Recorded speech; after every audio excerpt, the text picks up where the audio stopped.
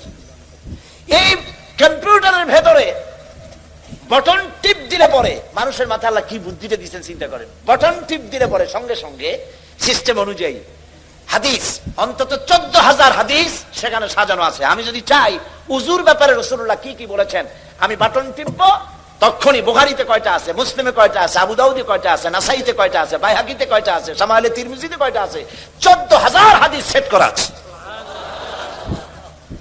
প্রত্যেকটি বিষয়ের উপরে কম্পিউটারের মধ্যে সাজায় দিয়েছে। এটা যে সাজানো হলো, কম্পিউটার আমি কিছু বুঝি, আমার নিজের আছে, কিছু কম্পিউটারে কাজ করি।